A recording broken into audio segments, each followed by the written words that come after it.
Ma'asyiral muslimin wal muslimat, kaum muslimin dan muslimat yang dirahmati Allah Subhanahu wa taala, kita akan lanjut kembali tausiah selanjutnya ya yang akan disampaikan oleh Ketua Majelis Syura Partai Keadilan Sejahtera Al-Habib Dr. Salim Segaf Al-Jufri. Kita langsung simak dan ikuti tausiah beliau. Kepada beliau kami persilahkan.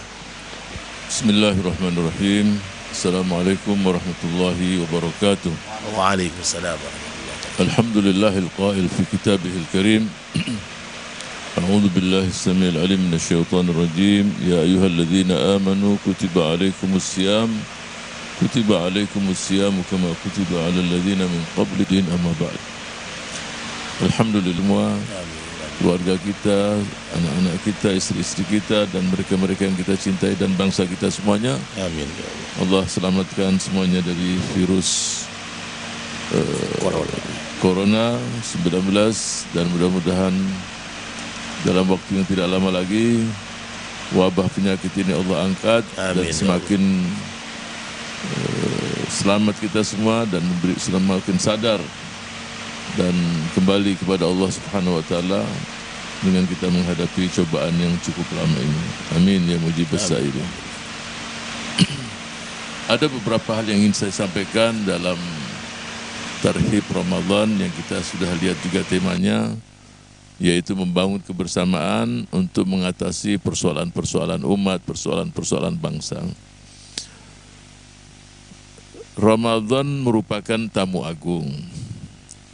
Jadi kalau di rumah kita akan kedatangan tamu yang sangat kita muliakan. Masyarakat semuanya sangat bangga kalau rumahnya itu didatangi oleh tamu tersebut. Pilihannya adalah rumah kita. Artinya pasti sebagai kepala rumah tangga, suami, istri, anak-anak sudah mempersiapkan tamu ini akan datang. Yang datang manusia tapi yang sangat dihormati sekali. Ya, pasti orang tua sudah mempersiapkan siapa yang akan menjemput di airport atau di stasiun kereta api atau di pelabuhan, kemudian dia tinggal di kamar mana, kemudian menunya sudah disiapkan, kita tanyakan semuanya secara detail. Ya, pasti kita siapkan anggaran juga. Ya, pasti tamu agung ini atau tamu ini tidak sendirian, bawa rombongan juga. Apakah tamu itu adalah yang sangat kita cintai orang tua kita umpamanya, atau yang memang masyarakat menantikan dan bangga dengan kehadiran tamu tersebut. Nah, kalau tamu yang kita mengeluarkan uang untuk menghormatinya, itu kita persiapkan. Apalagi tamu yang membuat kita insya Allah selamat di dunia, bahkan membuat kita bahagia di akhirat, pasti perlu persiapan. Itulah yang kita inginkan dalam Tarhib Ramadan ini. Apa yang mesti kita siapkan? Program apa yang kita siapkan untuk diri kita, untuk keluarga kita, dan program apa untuk masyarakat? Tamu agung kita yang nanti beberapa hari lagi insya Allah akan kita berjumpa dengannya, yaitu Ramadan. Pasti kita harus siapkan. Yang pertama-tama, sungguh beruntung, sungguh bahagia seseorang yang pada hari-hari ini sangat rindu dan bahagia ingin berjumpa dengan Ramadan. Mudah-mudahan Allah mempertemukan kita dengan bulan suci Ramadan. Kita semua diberikan kesehatan, kekuatan untuk kita ibadah dengan berpuasa, dengan qiyamul lail, dan insya Allah kita mendapatkan malam qadar itu sendiri, Lailatul Qadar. Amin ya mujibas sa'ilin. Pertama, untuk diri kita, apa yang mesti kita siapkan? Ya, masing-masing kita pasti biiznillah ingin di bulan suci Ramadan menghatamkan sekian kali Al-Quran, tadabbur Al-Quran.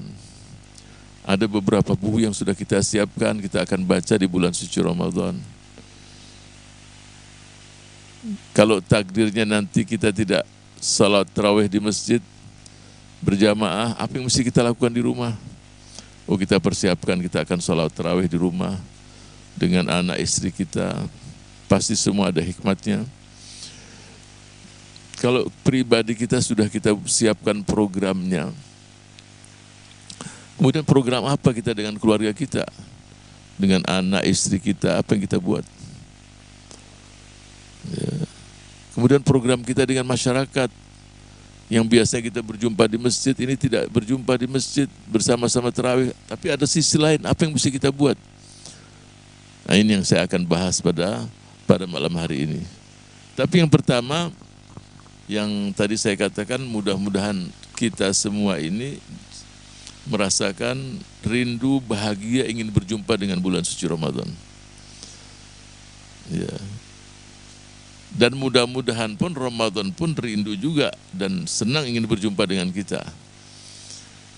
Tapi kalau na'udzubillah ada sebagian orang ini merasa beban mau jumpa dengan bulan suci Ramadan, maka kalau ada di hati tersebut pada diri seseorang, ya kita beristighfar, mudah-mudahan orang tersebut Allah berikan hidayah dan berubahlah hatinya yang rindu dan sangat senang untuk berjumpa dengan bulan suci Ramadan. Pasti hikmatnya banyak ketika Allah memerintahkan kita untuk berpuasa. Sebab semua perjalanan pasti ada tempat untuk berhenti. Ya, jadi mau perjalanan kemana saja pasti ada, ya berhenti di airport, berhenti di stasiun, berhenti di terminal.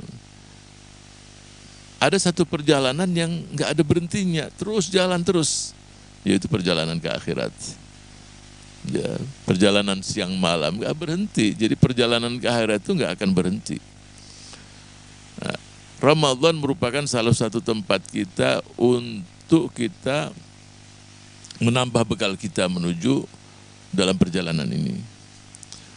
Jadi kalau setiap hari kita sholat subuh, sholat zuhur, sholat asar, maghrib, isya, agar kita selalu ingat kepada Allah Subhanahu wa ta'ala. Walaupun mengingat kepada Allah itu ya sepanjang hidup kita.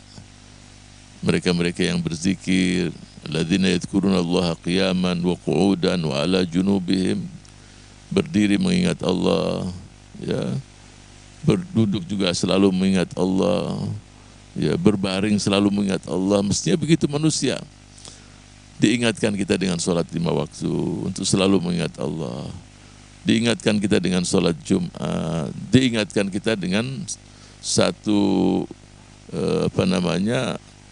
waktu yang cukup panjang, yaitu bulan suci Ramadan. Ya, agar apa? Agar kita mempersiapkan diri kita untuk perjalanan setahun berikutnya. Nah, ini bekal kita di bulan suci Ramadan. Karena apa? Karena pasti dalam perjalanan hidup seseorang itu banyak sekali tantangan, dari dalam, dari luar. Nah, itulah bulan suci Ramadan. Ketika seseorang berpuasa, dia merasakan bagaimana sulitnya orang-orang yang fuqara wal masakin, menahan lapar dan dahaga. Ketika dia berpuasa, hati pun semakin peka. Muncul sifat isar, mau siap untuk berbagi. Ya, untuk orang-orang tertentu mungkin tidak paham bagaimana, tidak pernah merasakan lapar, tapi dengan berpuasa dia rasakan. Dan dia dilatih untuk jujur, dia tidak berbohong. Sebab mudah saja dia masuk di kamar, makan, minum, gak ada yang melihat, tapi dia tidak melakukannya. Karena dia yakin Allah menyaksikannya. Bayangkan kalau perasaan ini selalu terbawa setelah bulan suci Ramadan. Kira-kira orang tadi mau berbuat maksiat, ya gak akan berbuat.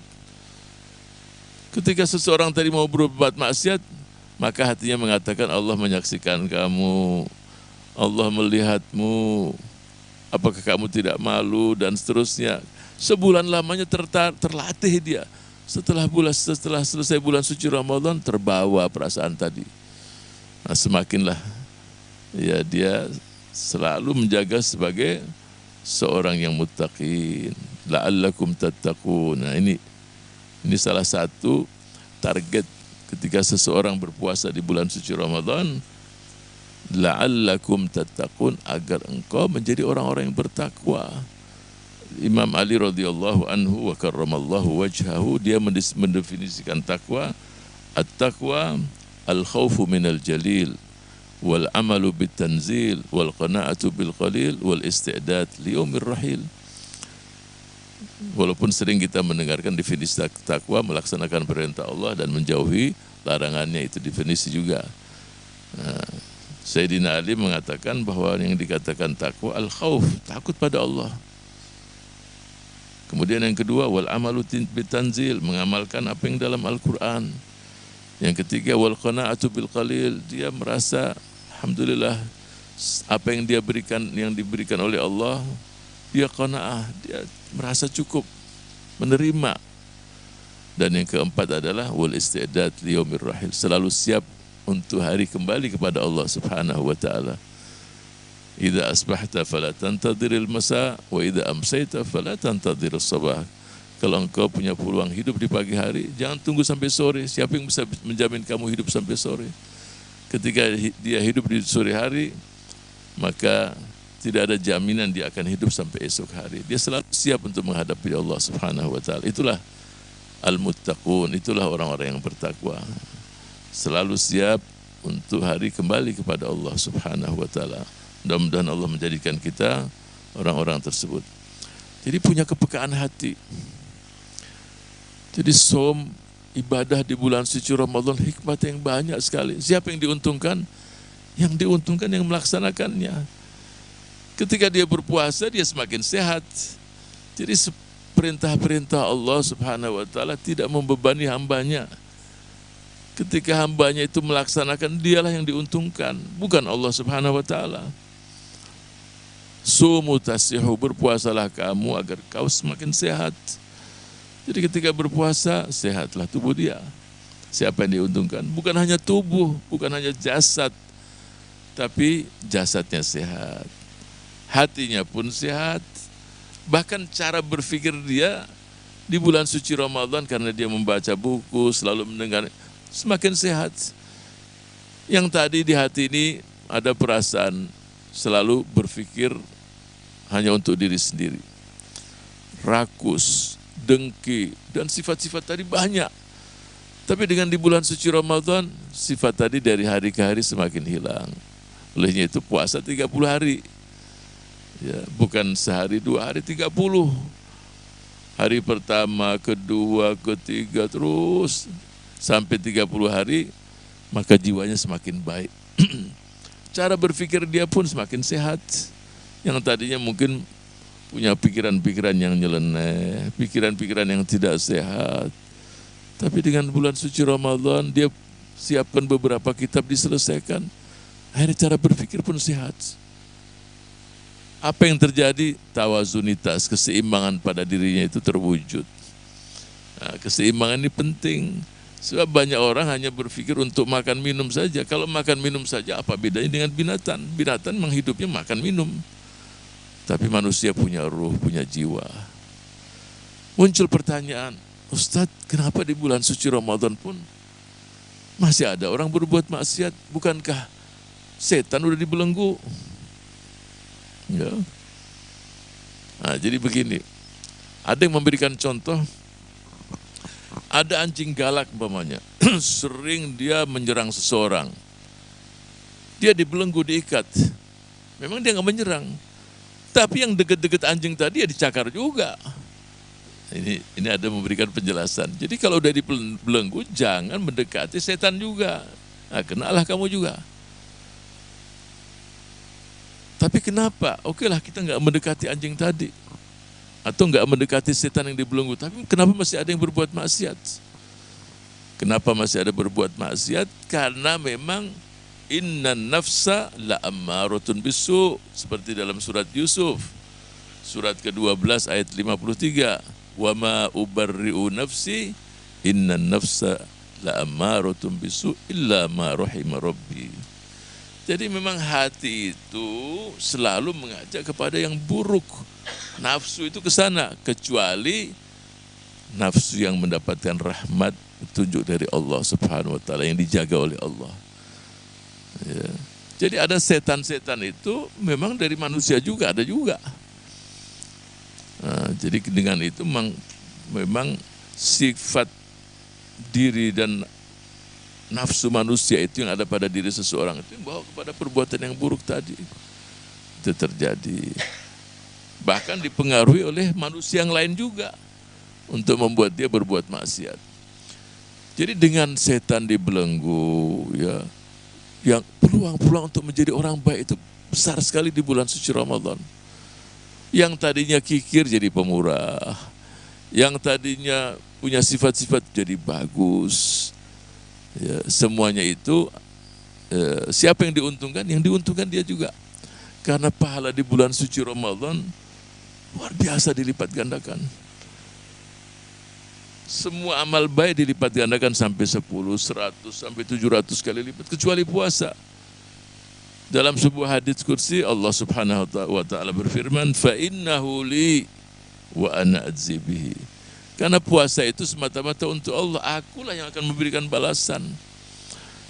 Karena apa? Karena dia meninggalkan syahwatnya, meninggalkan tidak makan, tidak begitu, semata-mata karena Allah. Allah yang memberikan ganjaran. Siapa yang diuntungkan? Ya manusia.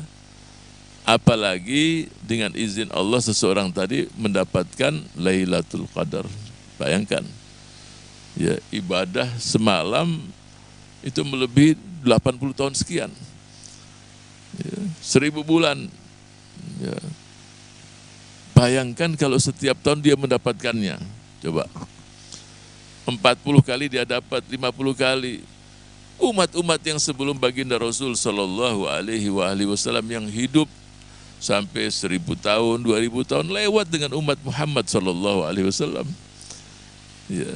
Kalau setiap tahun dia mendapatkan kali 40 kali 50, seperti berapa usia dia? Melebihi umat-umat yang sebelumnya. Sungguh kita ini bersyukur sama Allah. Allah menjadikan kita sebagai umat Rasul kita Sallallahu Alaihi Wasallam yang sangat cinta kepada kita. Olehnya itu seseorang tidak akan mendapatkan halawatul iman, manisnya iman, sehingga dia mencintai Allah dan Rasulnya melebihi segala-galanya. Melebihi istri, melebihi suami, melebihi anak-anak, melebihi harta, melebihi segala-galanya. Kalau itu terjadi pada diri seseorang, dia baru mendapatkan yang namanya halawatul iman, manisnya iman. Semua kita punya peluang. Dan bagaimana caranya? Ya kalau cinta sama Allah Subhanahu wa ta'ala, selalu sebutkan namanya, selalu bertasbih, berzikir, beristighfar. Kalau cinta kepada Rasul Sallallahu Alaihi Wasallam, ikuti ajarannya, ikuti sunnahnya, dan perbanyak salawat kepadanya. Kita mencintainya. Dan yang diuntungkan juga kita juga. Peluang besar bagi kita di bulan suci Ramadan untuk kita menjadi manusia-manusia semacam itu. Saya kembali, jadi untuk diri kita, kita siapkan. Persiapan apa yang kita mesti buat sebelum Ramadan kita udah siapkan. Kalau di zaman salafus saleh mereka menantikan Ramadan itu sebelum 6 bulan udah ditunggu bulan suci Ramadan. Ya. Oke lah, kita masih punya waktu 2-3 hari, kita persiapkan. Kita buat program kita apa untuk diri kita. Seperti saya jelaskan tadi, kita insya Allah akan khatam sekian kali. Akan mentadaburi ayat-ayat tertentu dalam Al-Quran. Kemudian kita akan membaca istighfar setiap hari tidak kurang dari 500 atau 1000 kali. Kita akan bersalawat kepada Rasul sekian. Kita akan buat saja. Kita akan mengucapkan subhanallah wa bihamdi sekian kali. Kita udah buat dan kita nilai sendiri. Kita akan menyiapkan iftar shaim dengan kemampuan kita. Hanya 1 piring nasi atau apalah yang kita mampu. Buat program tadi dan kita berikan, kita buat nilai sendiri untuk diri kita setiap hari. Apakah kita nilai kita 5, 6, 7? Kalau di akhir Ramadan nilainya sudah 8, 9, 10, 8, 9, 8, 9. Ini tanda-tanda orang tersebut insya Allah minal makbulin, minal maghfurin biiznillah. Berarti insya Allah puasanya diterima. Kemudian program kita dengan anak-anak kita apa? Tadarus Al-Quran bersama-sama. Ya. Kemudian anak-anak pun punya kewajiban untuk menghafal Al-Quran, setoran kepada orang tua, jam berapa terus. Kalau setiap hari dilakukan, saya yakin di akhir Ramadan, apalagi dalam situasi COVID-19 semacam ini, sudah di rumah semuanya, gak ada yang kemana-mana. Kemudian program dengan masyarakat. Ustadz sekarang sulit, kita nggak berjamaah di masjid, apa yang bisa kita lakukan? Banyak yang bisa kita lakukan. Walaupun kita tidak berjamaah di masjid, kita tahu di sekitar tetangga kita ini, mereka-mereka yang sulit, mereka yang susah. Ya, Rasulullah Shallallahu Alaihi Wasallam dalam sekian banyak hadis menjelaskan begitu besar pahala kalau seseorang itu membantu saudaranya. Khairukum anfa'ukum linnas, baik-baiknya kamu yang paling banyak manfaatnya untuk orang lain. Apa yang bisa kita buat pada masyarakat? Buat mereka-mereka yang susah, yang miskin, yang tidak ada sesuatu di rumahnya tersenyum. Ya. Walaupun mungkin bukan dari kita hartanya, kita menjembatani. Oh, si fulan punya kelebihan, dikumpulkan, diantarkan, ditaruh di depan pintu rumahnya, diketok, diberikan. Banyak hal yang bisa dibuat. Bahkan dalam sebuah hadis yang diriwayatkan dalam silsilah hadis hadis sahih yang dikumpulkan oleh Syekh Nasiruddin Albani jilid 2 halaman 608, hadisnya sangat panjang. Di situ dijelaskan kalau seseorang keluar dari rumahnya, membantu mereka yang sulit, membantu mereka yang miskin, memberikan makan, mungkin pekerjaan hanya setengah jam atau 1 jam. Ya. Pahalanya itu yang demikian yang dia lakukan khairun lahu, lebih bagus daripada iktikaf di Masjid Rasul Sallallahu Alaihi Wasallam sebulan lamanya. Coba. Jadi amal yang hanya setengah jam, nggak sampai 1 jam, tapi pahalanya luar biasa. Irhamu man fil ardi yarhamukum man fis sama. Ya, berilah sentuhan kasih sayang rahmat pada mereka-mereka yang ada di bumi, yang dari langit pun akan memberikan padamu. Ada athar dari Abdullah ibn Mubarak, Abu Abdurrahman, ketika dia haji. Jadi Abdullah ibn Mubarak ini setahun haji, setahun dia berjuang di jalan Allah. Ketika dia haji sampai di Mekah, ketika dia berbaring tertidur, dia mimpi. Dia mendengarkan 2 malaikat lagi ngobrol. Satu mengatakan berapa jumlah yang haji? Di situ disebutkan 70.000. Yang satu mengatakan ini haji mereka nggak diterima semua. Antum bayangkan Abdullah ibn Mubarak ikut haji nggak diterima. Ini dalam mimpi ya, ini bukan. Tapi dia khawatir, apa sebabnya ini? Terus sambil ngobrol, satu mengatakan, tetapi karena perbuatan satu orang yang Allah cintai, diterima semua hajinya. Dia tunggu siapa orang ini. Disebutkan nama seseorang yang namanya Sa'id ibn Muhaffa. Didengerin sama Abdullah bin Mubarak. Dia orang di Damaskus. Dia tidak pergi haji. Ya. Tetapi rindunya untuk pergi haji itu luar biasa. Tetapi karena niat dia dan amal dia, Allah menerima hajinya, dan haji jamaah ini diterima semuanya. Ini dalam mimpi dia. Cuma dia mau tahu siapa orang ini. Setelah selesai ibadah haji, berangkatlah dia ke Damaskus. Nggak pulang ke negerinya dulu. Sampai di Damaskus, atau di Damaskus, dia tanya, kenal nggak kalian dengan orang yang si fulan? Oh iya, kita kenal. Profesinya kerja untuk memperbaiki sandal dan sepatu. Dia tinggal di pinggiran kota Damaskus. Dicari, ketemu. Dia bilang, kamu yang bernama si fulan? Iya benar, kamu tahu dari mana? Nah, dia ceritakan mimpinya. Benar, saya ini udah 10 tahun niat haji. Setiap tahun ketika jamaah berangkat, saya ikut talbiyah di sini. Labbaik Allahumma labbaik, labbaik la syarika laka, labbaik innal hamda wan ni'mata laka wal mulk la syarika lak. Gak bisa berangkat. Bayangkan tukang sol sepatu, tahun ke-10 terkumpul 350 dirham untuk berangkat haji. Mau berangkat haji, istrinya nyidam, bau makanan kok enak dari kejauhan, tuh ada yang masak. Istrinya bilang, bang, carikan deh makan ini enak sekali. Sebelum abang berangkat, carikan dia buat biar sedikit deh. Berangkat dia cari sampai di satu tempat. Sampai di tempat itu, terus ngomong sama yang di dalam. Ada seorang ibu single parent dan anaknya 6. Bu, kasih dong dikit, berapa nanti saya bayar. Si ibu tadi mengatakan, makanan ini halalun lana haramun alaikum. Buat kita halal, buat kamu haram. Loh kenapa bu? Kita udah 3 hari nggak makan. Hari ini ya udah takut mati kelaparan, ada bangkai keledai, aku ambil daging, aku masak. Buat kami halal, tapi buat kamu bangkai ini haram. Untuk bayangkan. Uang yang tadi buat haji dikasih sama si ibu tadi semuanya. Udah bu ambil dah. Buat ibu usaha, buat apa dah. Untuk bayangkan. Ini sampai ceritanya ini Abdullah bin Mubarak ya udah itulah. Dia tidak berangkat haji.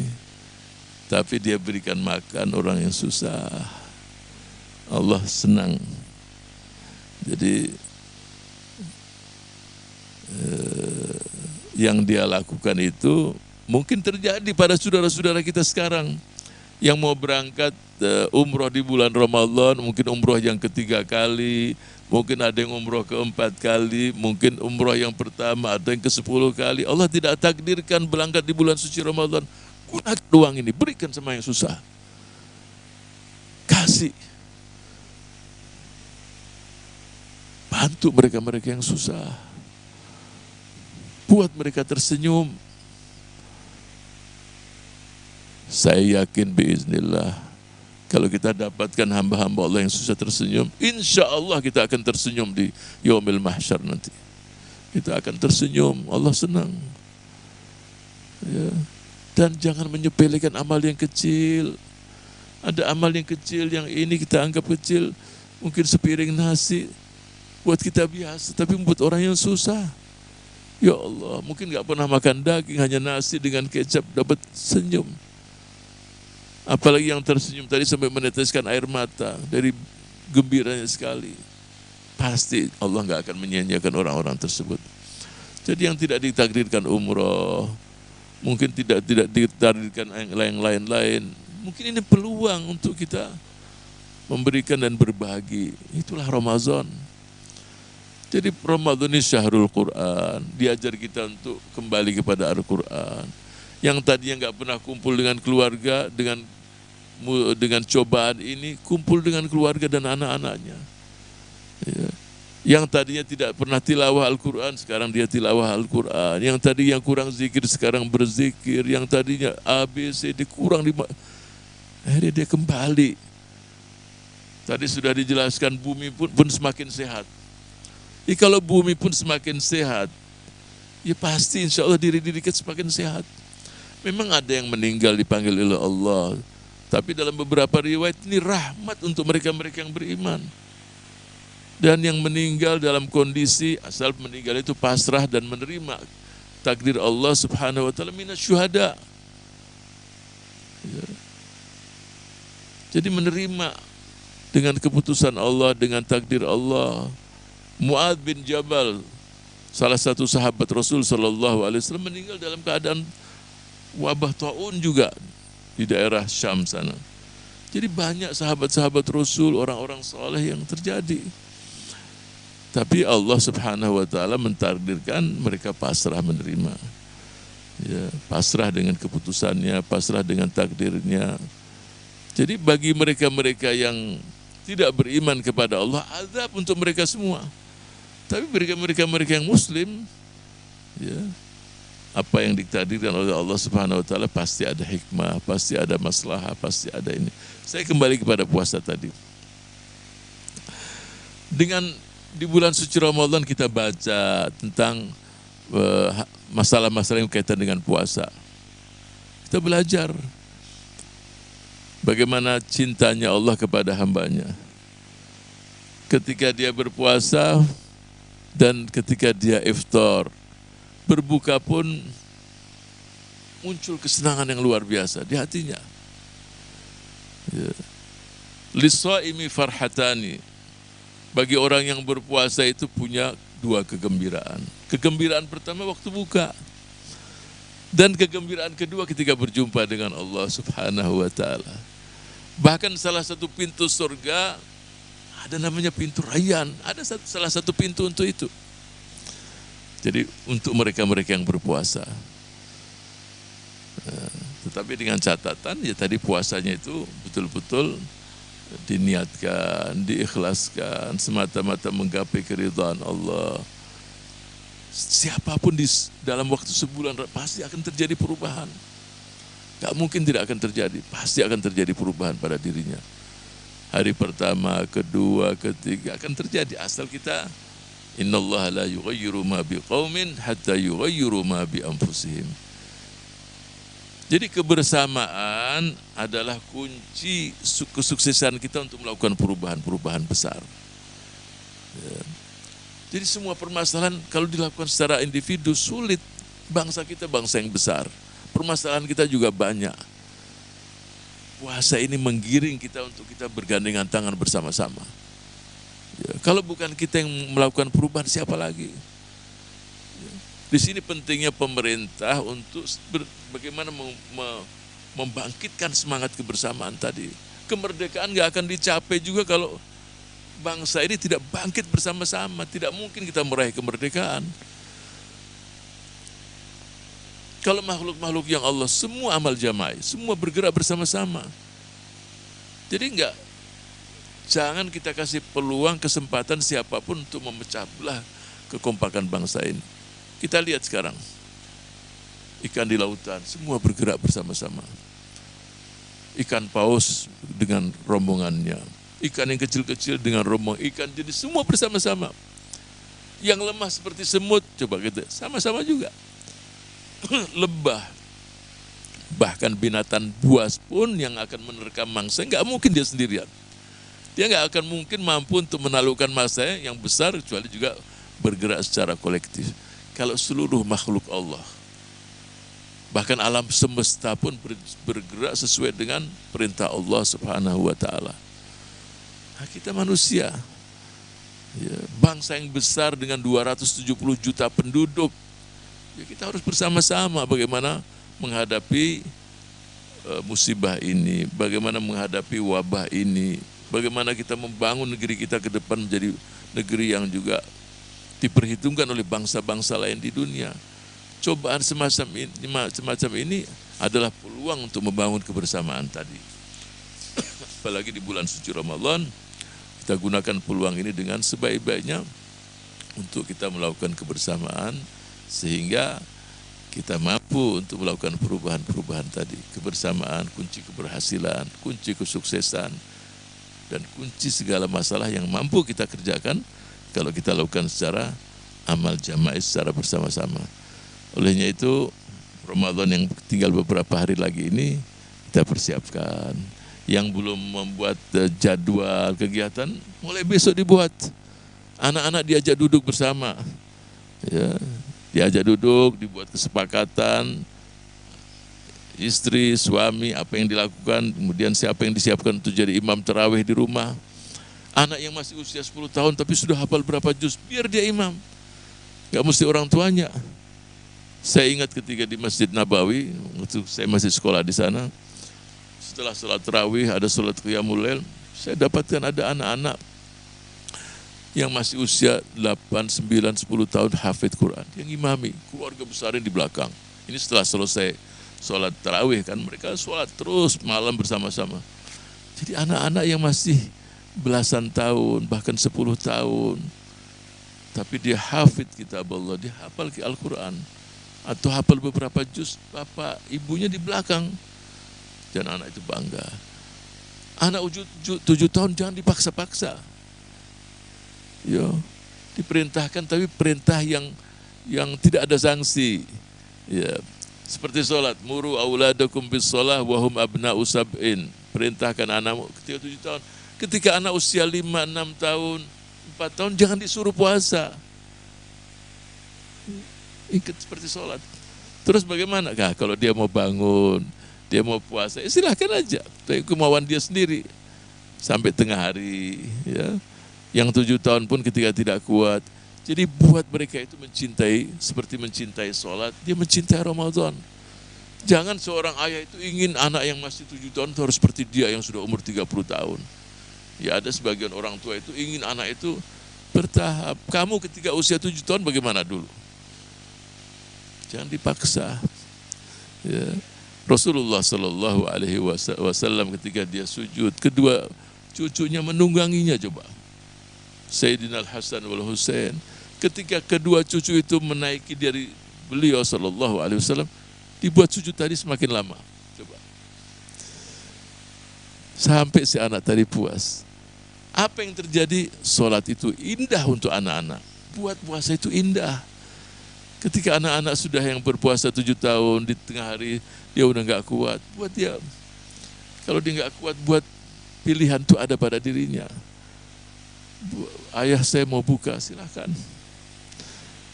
Ayah aku ingin, tapi kalau diajak main dia bisa tahan sampai sore, apa biarkan juga. Jadi jangan dipaksa, ya, jangan diperintahkan, tapi dibuat situasi itu nyaman.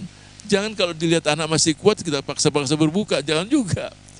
Ya diajak main, kelihatannya lupa dia, akhirnya sampai sore lah dia melatih. Nah, ketika dia usia 7 tahun, berbeda ketika masih 5 tahun, 6 tahun. Jadi perintah-perintah Allah Subhanahu wa taala, yuridullah bikumul yusur wala yuridu bikumul usur. Allah itu ingin pada kalian kemudahan, tidak akan mempersulit hambanya. Jadi semua perintah-perintah Allah ini yang diuntungkan kita. Ketika seorang sujud, yang untung siapa? Yang untung dia. Dari segi kesehatan dia semakin sehat karena darah mengalir di kepalanya. Sehingga mereka yang sujud mengatakan, sajadtu laka ya Rabb, kami sujud padamu ya Allah dan kami tidak melihatmu. Kami memohon kepadamu ya Allah, kami tidak melihatmu.